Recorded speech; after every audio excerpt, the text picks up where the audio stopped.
Terence McKenna, how should I describe him? I asked a number of people, and they looked puzzled and loped off. Finally, I managed to get a consensus, which is this, that Terence is an expert in Amazonian shamanism, a philosopher, and an explorer of altered states, the sort of thing we all do when we get home of an evening. But I think he does it rather better than most. Terence McKenna, please welcome Terence.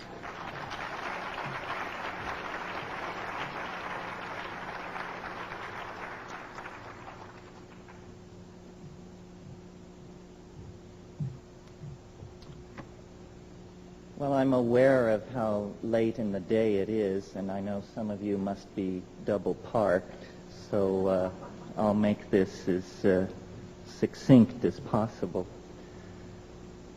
This morning's discussion caused me to wonder how much we would understand about electricity if our method of studying it was to stand on the tops of high hills and wait to be struck by lightning. It seems to me that's sort of the position that we're in vis-a-vis the UFOs. We have no real theory. We have conjectures. We have fiercely defended hypotheses, but we have very little that is concrete to go on. It's almost as though the issue of the UFO were an onion, and as we peel the layers of the onion, we discover when we get to the center that there is nothing there whatsoever left. It reminds me that if you cross an onion with a UFO, what you get is a flying saucer that brings tears to your eyes. And so what I would like to do is, just based on the notes I took today, to review what the options available to us are in terms of trying to get some kind of intellectual handle on this phenomenon, and I'll move through them rather quickly. One possibility that I suppose is now out of fashion because it wasn't mentioned here today, other than what Jacques said about ball lightning and plasmas, is that the UFOs are somehow natural phenomena, perhaps piezoelectric forces that have an ability to interact with the delicate electrochemical machinery of the human nervous system to create an impression of hallucination or visitation or abduction. That's one possibility. The more serious contenders as explanations, I think, fall into three categories. Is it us? Are we being visited? Or is there another tenant in the building that we are unaware of? And my own feeling about this tends to vacillate. I have had contact experiences. I have seen a UFO very close. I have met with entities from other dimensions, and it has not impelled me to take a strong position. I've paid very close attention when these experiences were happening to me, and there always seem to be loose ends that argue against whatever hypothesis seems currently most attractive. And though Jacques didn't mention it today, I recall in his book, The Invisible College, he stressed the absurdity that seems to attend the contact experience, that if the contactee will truly tell the unvarnished truth, then there will be elements in the story which will make the contactee look like a moron. In other words, the invalidation of the experience is an inimical part of its structure. almost as though the entities were saying, well, you may tell this story if you wish, but if you tell it truthfully, you'll be taken for a fool.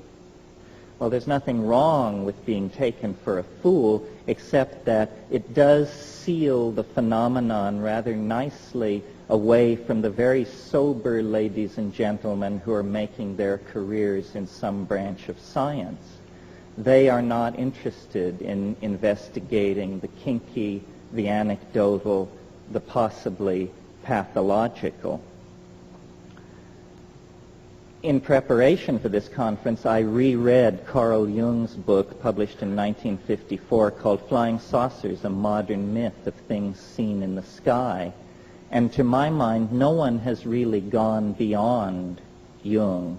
He understood very clearly that saying that something is a denizen of the psychic realm no way precludes its also having efficacious force in the physical realm through the phenomenon which he called synchronicity. Some of the points which Jacques made today about the nature of the medical examinations that are reported, they are absurd.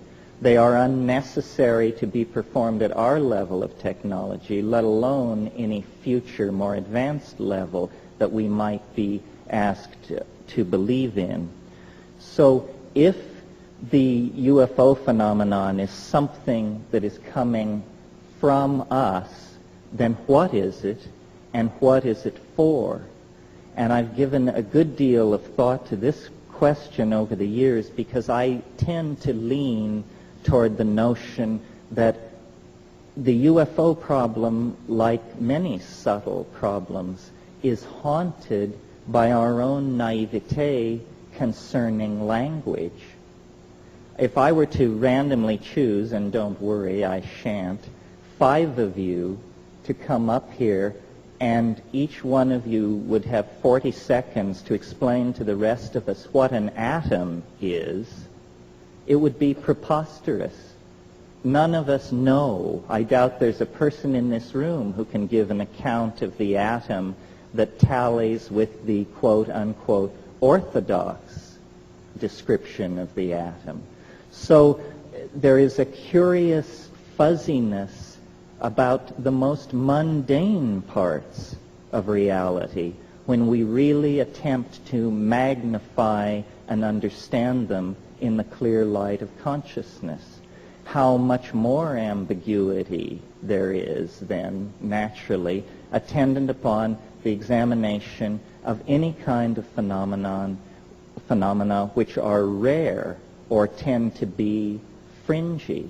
So it isn't a matter of achieving consensus over the UFO. We can't even achieve consensus about what constitutes a decent souffle.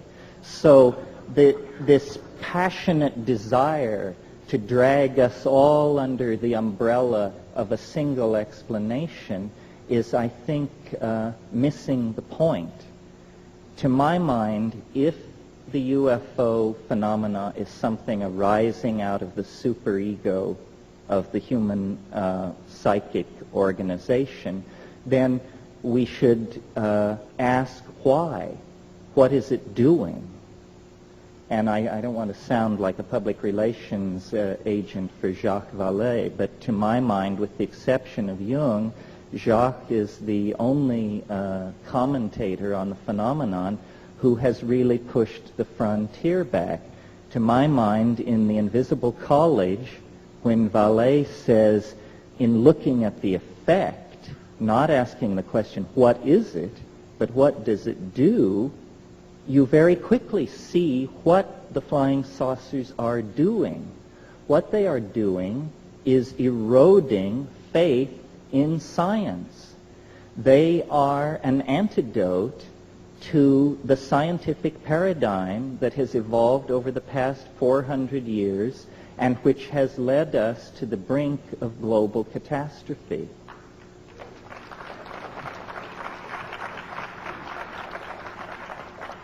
So the notion being developed here is that within the structure of the human psyche, there is something like a governor, something like a monitoring circuit, which when a society begins to evolve in a pathological or lethal direction, phenomena can be induced not by the egos of men and women, not by their institutions, but by the overmind, the collectivity of the human species.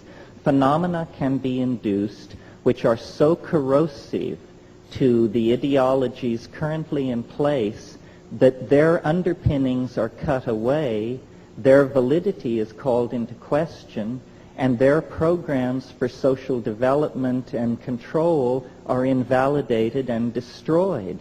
Now, a perfect example of this is the rise of infant Christianity. If you'll cast your mind back to the situation in the early years of the Christian era, and imagine the mentality of a Roman aristocrat, a person of power in Roman society. Their physics is drawn from democracy and atomism. In other words, they are thoroughgoing materialists. Their social theory is drawn from Epictetus and Plato. They are, in fact, extremely modern people by our own standards. However, among the gardeners and kitchen help and stable boys, there is news of a momentous event in the Middle East. A Jewish rabbi has triumphed over death and risen after 3 days in the tomb. Should the master of a Roman household have caught wind of this kind of superstitious talk among the help, he would have just dismissed it with a sneer. What a preposterous idea. And it is a preposterous idea. Nevertheless, the fact that an idea is preposterous has never held it back from making zealous converts.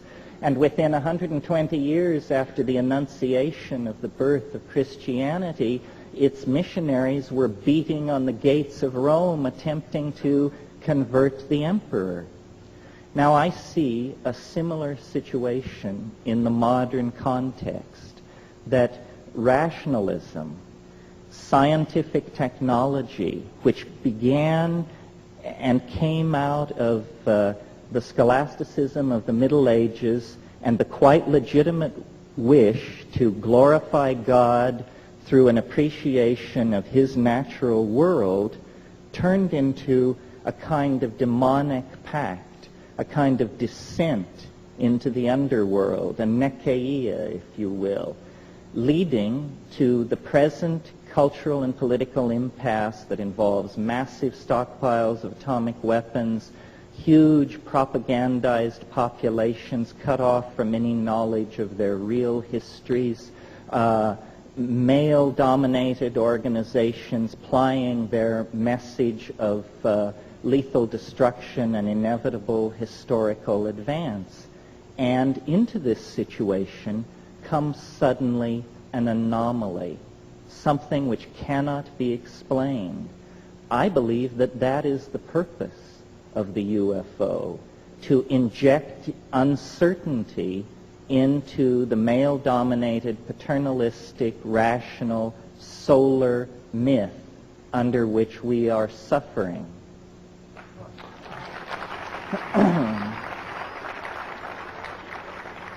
So I suppose if you had to categorize this point of view, you would say I'm taking a depth psychological, psychoanalytic point of view. What I'm saying is that the UFO is nothing more than an assertion of herself by the goddess into history, saying to science and paternalistically governed and driven organizations, you have gone far enough.